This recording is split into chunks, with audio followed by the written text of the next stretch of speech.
Hi, everybody. Welcome to another pitiful, disgraceful, horrific embarrassment of a Red Sox game that we have to break down here tonight. This is the Bastards post-game show. We welcome you in. We sure many of you are outraged, ticked, infuriated, raging, probably on a lot of different alcoholic beverages at the current moment. But we're here to soften the blow. We're here to lighten the mood and make your Friday night. We'll add some entertainment. We'll add some humor to this disgraceful game in Kansas City tonight. In case you didn't see it, I applaud you. If you did sit there and watch it, I highly suggest you run to the bathroom and go wash your eyeballs out, because if you did watch that, I don't know how you survived. Red Sox lost 13-2. It was an absolute massacre in Kansas City tonight. James Paxton started, obviously did not even make it out of the second inning. He let up 6 runs, had absolutely nothing. Red Sox went to their next victim in the bullpen, the next Kyle Barraclaw, which was Brandon Walter, and he got tattooed for 7 of those earned runs. Just so we know, the Kansas City Royals are 53 games out of 500. 53 games under 500. I'm going to repeat that so that way you can hear that again. This is, in my opinion tonight, Brendan, the worst loss of the season. Welcome in. Nick, you said this was the Red Sox? I thought this was a minor league club. I thought I saw the Portland Sea Dogs out there today. That's what it looked like. I'm James shedding Paxton. a tear because I'm just so frustrated. No, my eye is bugging me because I think I ran some acid through them while watching the game. Yeah, I mean, that's the only thing you could think of when you watch this team. It really didn't look like a major league club. James Paxton goes out, gives up 2 home runs to the first 2 batters, and then the team was done from there. They look totally checked out. James Paxton gives up 6 runs in 1 1/3, and poor Brandon Walter goes out there. He only gives up 1 more run, going 4 innings, giving up 7 runs. Just Paxton looks like he's done. Business is clearly blooming nowadays when you see this club not making a move on either side of the deadline. Whether you were saying on Twitter that they overachieved. If they overachieved in the first half of the season, sell high on those guys like James Paxton. I remember I was wrong about James Paxton. I wanted to hold on to him. Looking more and more like you should have got rid of that guy. And then Alex Verdugo is another one you could have sold high on a lot. He was talking 45 minutes of time bloom after the Astros series, trying to figure out his contract. I think it's about an extension. Yeah, that's not happening. Knowing Verdugo, he's looking for $20 million a year, and he's gonna go up. I don't even look at this as a talk about it.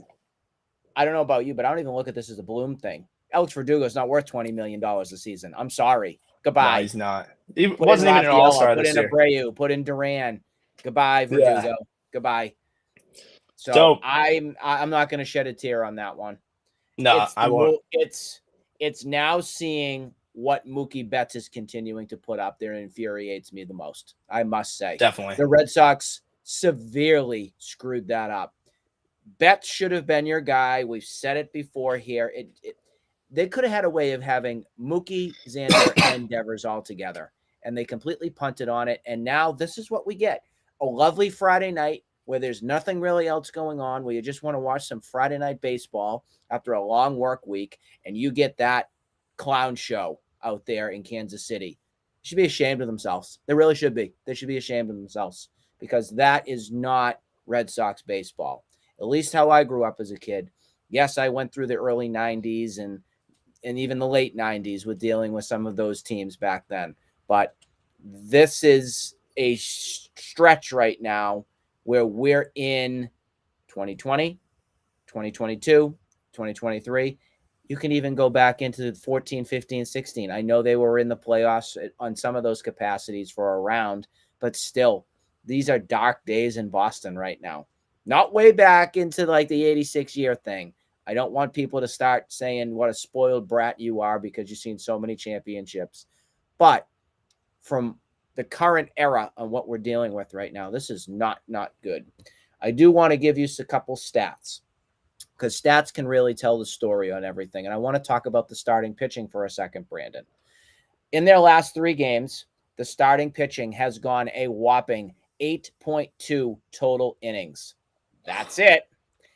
In those 8.2 innings, the starting pitching has a 14.53 ERA, a 2.42 whip, 5 walks, 3 Ks, and 4 gopher balls. The Savannah Bananas are better than that disgrace of a Red Sox right now. I'm not done. Hold on one second. I have one more thing I want to throw at you. Because pitching and defense, I mean, those are the 2 biggest things that are really ruining this team. The next thing, in the last 5 games from the relievers, they have thrown 26.2 innings. They have an ERA of 9.11, a 1.99 whip, 11 walks, 20 Ks, 5 home runs. Disgraceful. Yeah, Dissect that. Dissect that. If you need a bucket to vomit, I'll understand. It really is what we believe as the Heim doom these days. Back when the team in 04 needed pitching, they went out and they got Kurt Schilling. This team, when they needed pitching in 07, Josh Beckett. Like Yep. This club was always willing to spend and trade. They'd build their core, and then when they had something that they needed to address, David Price in 2018, they lost out on Lester. They had to go get Price. This club would always address what the problems were, and this year the defense hasn't been addressed at all. The pitching never got addressed. All it was come back from injury, and they're trying to sell you on a bridge year, but the bridge just never ends. And it's been tough. It's been tough to be a Red Sox fan. I mean, we're just fans. We're fans that watch the product, and the product's disgraceful, and we're here to tell you about it. We just have a higher standard as Red Sox Nation. Rebuilding teams in Boston have always remained competitive. You look at the Bruins, the Patriots, and the Celtics, especially the Celtics. These teams always remain competitive when they're rebuilding and retooling. The Red Sox are finding excuses to just look pitiful. People were saying that getting swept to the Astros was the low point of the season. It just gets lower, Nick. It just gets lower. How low can you go? Really? You can go like this. Hold on. Let me see if I can do it. You can go like this. Just it keep is on down. a limbo below 500. Maybe we'll see. They're approaching. They're definitely approaching the 500 mark. We'll see what happens in the AL East. Kansas City again coming up. So tomorrow is Tanner Hulk, and we're just going to leave it at that. We'll see what happens. It's another night game. But on a positive front, 16 years ago, Brendan, on this day, was one of the most historic games that was pitched by a Red Sox pitcher making his MLB debut as a rookie, and that was Clay Buchholz.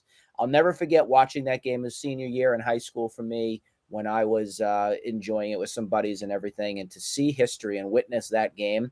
I remember the big talk and the commotion from that was going on was pitch count. And at the time, Terry Francona, in my opinion, greatest Red Sox manager that's ever lived, allowed him to go. He was like 120-something pitches on the count, or 119, something like that in that vicinity. But I'll never forget that. I'll never forget that. That was such a special game, and I can't believe it's 16 years today. Unbelievable.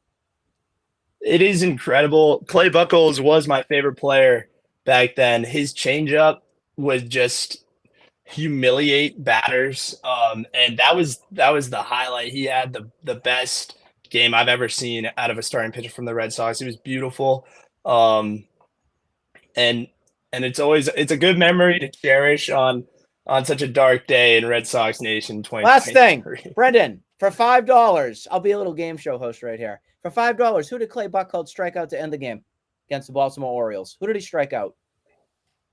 Pretty known guy. Nick Markakis. Well, I guess I win the 5. We'll see you tomorrow on the next show. Good night, all.